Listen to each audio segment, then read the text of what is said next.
The garden is perfect. The designers did such a wonderful job of involving the survivors in the whole design of the garden, as well as the clinicians and therapists that are involved. I was in some of those meetings to facilitate meetings with survivors and the designers so that they could hear about particular plants that survivors kind of connected to their countries, or particular smells, particular herbs that they might use in their cooking. And then they spent time also speaking, for example, with our horticultural therapists for how they might use parts of the garden. So it might be, for example, creating lavender bags that can be then used as a grounding material, or for the bread group. So the bread group is a group that meets weekly. We meet for about 2.5 hours. Very simply put, we all bake bread together and then we sit down and have some of it with some lunch. A lot of trauma therapy or trauma-focused therapy really focus on that you have to do movements with both sides of your body while you're processing trauma. Well, I believe you could think the same of laying down positive thoughts and networks while you're doing things with both sides of your body. It's called bilateral stimulation. So I think baking and perhaps gardening and all those activities really work well like that, creating the positive networks again in people's brains and minds.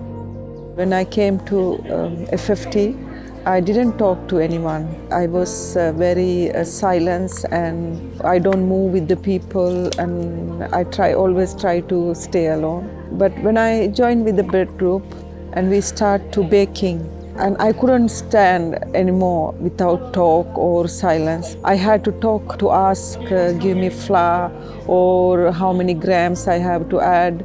So slowly I start to speak with the public people. For me, it's like random people, even though I see them every day. The bread group helps me a lot to move with the people. So I'm happy that they got that oven in future to work.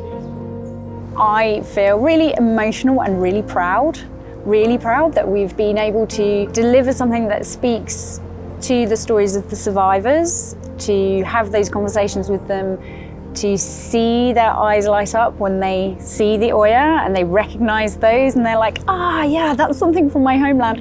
And just to be able to bring all of this here, to bring such quality craftsmanship into a space that before was just devoid of life. It has literally been transformed. I couldn't be prouder, and I've loved it. September last year, there was conversations about bread baking and the workshops that happen here in horticulture.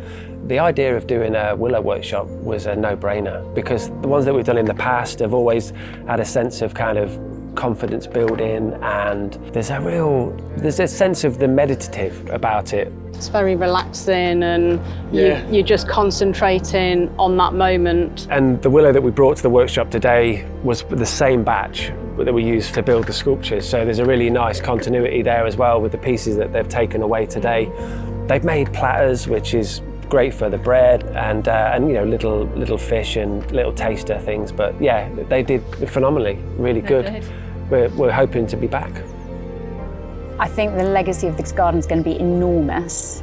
Already, so many people from the charity, both survivors and staff members, have been involved. So this garden has already brought all of that community together in this space. Everyone's really vested in it already and excited. The bread group have already started using it. It's just already a really busy, usable space, and it's only going to get better. All gardens take a while to settle in and mature, and that kind of long, steady process of this garden, I think now it's just begun. Today is the beginning of that, and yeah, it's going to be here for many, many years to come.